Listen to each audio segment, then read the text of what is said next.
नमस्कार. अर्जुनाच्या हातातली शस्त्र गळालीत, गांडीव गळालंय, बाण खाली ठेवलेत, भाता सुद्धा काढून ठेवलाय आणि अर्जुन म्हणतोय नको देवा, नको लढणं, नको युद्ध करणं, नको आपल्या माणसांचं रक्त सांडणं, नको काही नको. अरे काय उपयोग हे असलं राज्य उपभोगून जे आपल्याच माणसाच्या रक्ताने रंगलेलं असेल.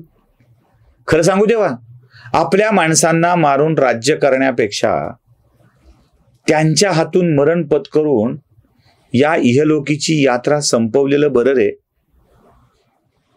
इतक्या वेळ मंद मंद स्मित करणाऱ्या कृष्णाच्या मनामध्ये आता अर्जुनाच्या विषयीचा राग वाढू लागलाय.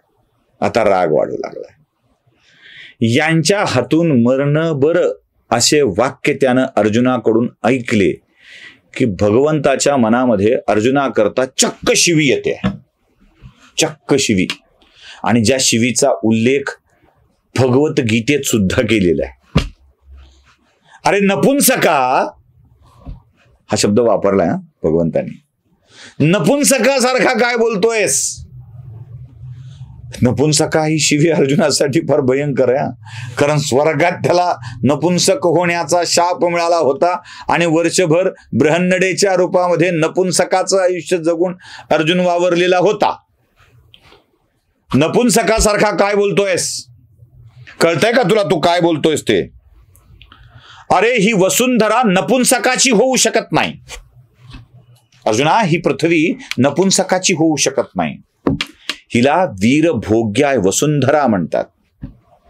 या वसुंधरेच्या राज्याचा उपभोग घ्यायचा असेल तर त्यासाठी वीर असलं पाहिजे. या पृथ्वी तलाचं साम्राज्य वीरांनाच उपभोगता येतं अशी ही वसुंधरा आहे अर्जुना. आणि तू काय आपला नपुंसकासारखा बोलतोयस. तुला माहित नाही पुरुषार्थ काय असतात ते. धर्म, अर्थ, काम, मोक्ष या 4 पुरुषार्थांनी जो युक्त असतो ना, तोच असतो खरा राजा, तोच खऱ्या वीरभोग्या वसुंधरा ठरतो. पण तू या पुरुषार्थांनाच विसरत चाललायस अर्जुना. त्वेष, पुरुषार्थ काय असतो बघा. त्वेष, तेज, आक्रमकता, निर्धार, जिद्द. त्वेष, तेज, आक्रमकता, निर्धार, जिद्द, परिश्रम, सातत्य, विजिगीषु वृत्ती याला पुरुषार्थ म्हणावं. याला पुरुषार्थ म्हणा. पराक्रमाने जे मिळालंय ना ते त्यागण्यात पुरुषार्थ असतो. नपुंसकांनी बोललेल्या अहिंसेच्या भाषेला पुरुषार्थ म्हणत नाहीत. भिकाऱ्याच्या वृत्तीला वैराग्य वृत्ती म्हणत नाहीत. नाहीच ते काय सोडणार रे तू. 1000 हातांनी दान करावं, 1000 हातांनी दान करावं, पण त्यासाठी 100 हातांनी कमवलं तरी पाहिजे.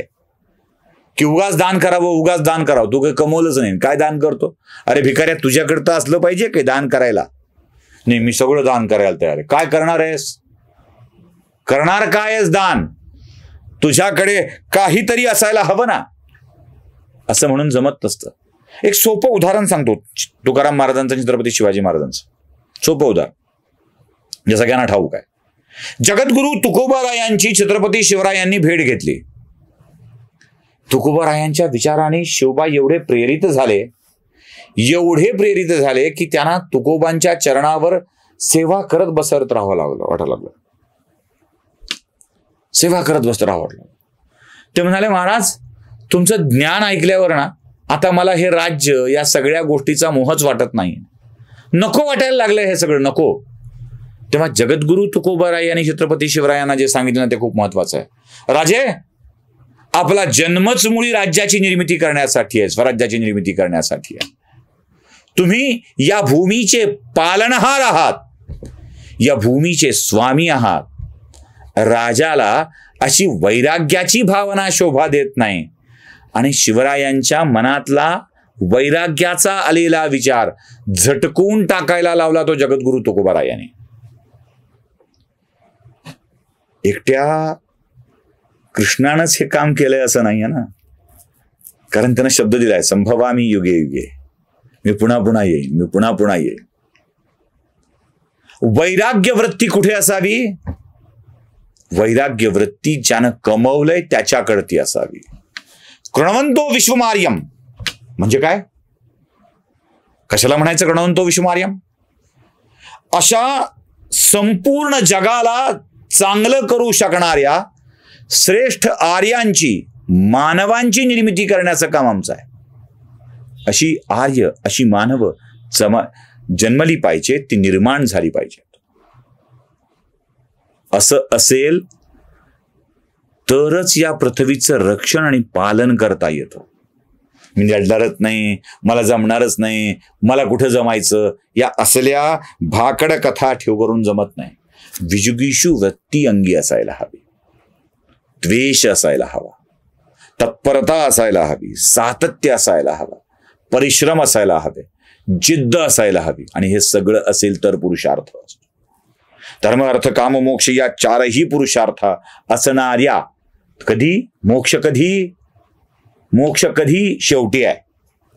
धर्म, अर्थ, काम आणि त्यानंतर मोक्ष आहे. या तिन्ही शिवाय मोक्षाचा विचार करता येत नाही. धर्म पाळला पाहिजे, अर्थ केलं पाहिजे, काम असला पाहिजे आणि मग मोक्षाचा विचार आहे. माझ्या अंगातला तेजस्वीपणा, तत्परता, तेज, ज्ञान, कर्म या सगळ्या गोष्टी मी सोडून देणार असेल तर माझ्या वैराग्याला अर्थ उरत नाही. म्हणून वेदातली संकल्पना आहे कृणवंतो विश्वमार्यम. तुम्ही तो श्लोक ऐकलाय ना, जो सातत्याने भगवान परशुरामाच्या विषयामध्ये सांगितला. अग्रत चतुरो वेदा पृष्ठतः सशरम धनु. अग्रत चतुरो वेदा ठीक आहे, असलेच पाहिजे. पण जेव्हा 4 वेदांचं सकल ज्ञान तुम्हाला होईल तेव्हा वैराग्य भावना घेऊन जमत नाही. पृष्ठतः सशरम धनु असलं पाहिजे. पाठीवर धनुष्य, बाण, शस्त्र असलेच पाहिजे. पाठीवर धनुष्य बाण असेल तरच समोरच्या वेदाच्या ज्ञानांना अर्थ आहे. समर्थांनी खूप सुरेख सांगितलंय, शक्तीने पावती सुखे, शक्ती नसता विटंबना. नुसती शक्ती असून जमत नाही, शक्ती दाखवावी सुद्धा लागते. म्हणून अग्रत चतुरो वेदा, 4 वेद समोर असले पाहिजेत आणि पाठीवर धनुष्य बाण सुद्धा असला पाहिजे. इदम शास्त्रम इदम क्षात्रम शापादपि शरादपि. शापानंही जमलं पाहिजे आणि शरानंही काम करता आलं पाहिजे. शस्त्रानंही काम करता आलं पाहिजे, शास्त्रानंही काम करता आलं पाहिजे. आणि या सगळ्या गोष्टी असतील तरच आपण यशस्वी होऊ शकतो.